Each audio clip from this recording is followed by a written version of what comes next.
Hello, my friends, and welcome back. Today's article has to do with some comments made by the President of the European Commission, Ursula, while meeting the Japanese Prime Minister, the Prime Minister of Japan. And the statements are very arrogant, to say the least. And I'm going to read them and discuss them with you. I have more than one article that I got my information from, but I'm going to start with Agence France Presse from May 12, 2022, and this is the title. Russia, and I'm quoting, most direct threat to world order, says EU von der Leyen. So European Commissioner President Ursula von der Leyen warns Russia poses the most direct threat to world order after she and the European Council President Charles Michel met Japanese Prime Minister Fumio Kishida for talks. So that's one. And we can look at the second one, which is what Prime Minister of Japan said during the same meeting. Russia's invasion of Ukraine is not just a matter for Europe, but it shakes the core of the international order, including Asia. This must not be tolerated, Japanese Prime Minister Kishida said as the top European Union officials visited Tokyo for an annual round of talks to put more pressure on Moscow for its invasion of Ukraine. And we have another one here, which Moscow most direct threat to international order due to war and pact with China. So we got more than that.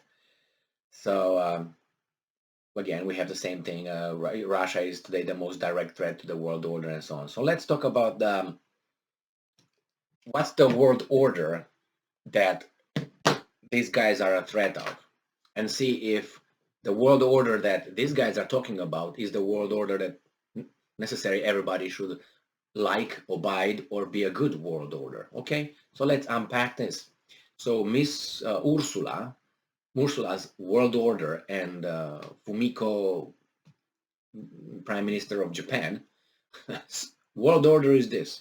We have one country, we know who that country, what that country is, which one it is, who exerts control of everything through everything through its military might and economic and financial institutions. There are some independent financial institutions that would not dare to challenge this guy because they are together in the same thing. Then you have countries affiliated with the boss, which are the generals, but not the generals because they really do not have anything to say. They are, and I'm exaggerating when I say anything to say. They have something to say, but they're not taken into consideration. Or if they're not the same. They don't how do you call it? Synchronize with the interest of the boss. They would just not really take into consideration. So here is the United States. Then we have Great Britain and France sometime, but France plays like we're independent, but we still listen to you guys. Germany is not. Italy is not. These are bottom feeders, as I said. Unfortunately, a little bit higher than Romania, Poland, and these really the foot soldiers, the anyway. So this and Japan too, these are the same, on the same level. Sometimes they're elevated verbally, but not actually. So there are some institutions that were agreed upon, like United Nations, for example, with all its commissions in there, human rights commissions and other kind of commissions. Now, those are presided by the same guy who has pressure. And remember, United Nations, where is United Nations located and who funds it? Most of it.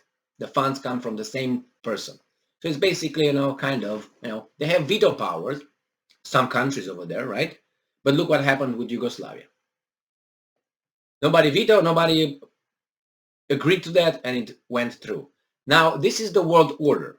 Now, if someone from this world, a country, for instance, decides that they mistakenly think that they're independent and sovereign, and they say, well, I disagree, I would like to do this, and the boss doesn't like that, you will be threatened and you will be blackmailed. And then you would be called a human rights violator. Your country will be pointed out. Then you're going to have, you find out that it's a lot of corruption in your country. Certain groups' rights and, are not respected.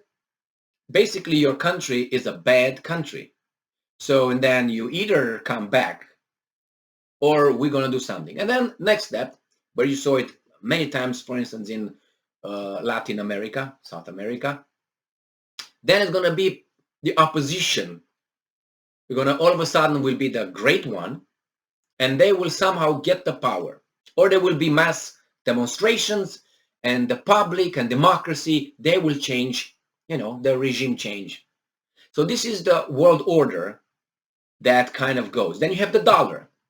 The dollar, the currency of the big boss, that you buy and sell with dollar and with euro to some extent. That's another thing, that's a world order. All right. Now, if you look at that, the oil has to have a certain output. The countries, they have to provide a certain amount of oil, which is discussed with the boss. They have the OPEC plus and blah, blah, blah. If these guys want, that OPEC will disintegrate. They let them do their little hanky-panky over there, pretend they're very tough. But if that really hurts them, the world order, if it destroys the world order, then they will be seeing a scenario like we saw in North Africa and the Middle East and close to Russia. Remember that country? And next to Pakistan. I don't want to give names here, but you know what I'm talking about. So this is the world order Ursula is talking about, where you have a clear leader who does whatever that leader wants. And if you dare to have a different opinion on that or a take, then this is what's going to happen. Threats, blackmail, and you're going to see it. And you have so many examples. History provides you uncomfortable examples. So yes, some countries don't want to subscribe to that world order. They do not want. But what can they do? Unless you're strong enough and you already create your world order or your club to oppose this club, you will be a serf. That's what it's going to be. Serf. You will be at this club's whim, and you're going to be in the international world order. So then you have Russia and China and some other little players that become stronger and bigger economically, stronger militarily. And they don't want to be pushed around anymore by this guy and its little guys over there, like Great Britain and others. And then you have these little problems where, it's always going to be proxy wars. So now it's a reshuffling of the world order because some countries challenge the new world order. And it's a reshuffling. If Russia loses, I don't know how to, loses means Putin and his democratically elected, people around him, his cabinet, he appointed them, but nevertheless, his party, and everything goes down, and it becomes another Russia, like it was under President Boris Yeltsin, then that's a victory, and that's it. With the world order is stabilized.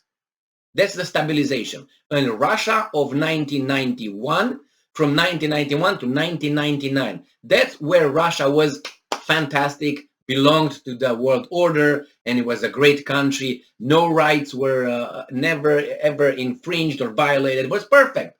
Perfect. Why? Because it was in its slot. So Russia, if it stands over there and doesn't bow down and it doesn't lose, then the other ones will have the courage, which already have, China, to say, no, we're going to be with this. We're going to create something else around.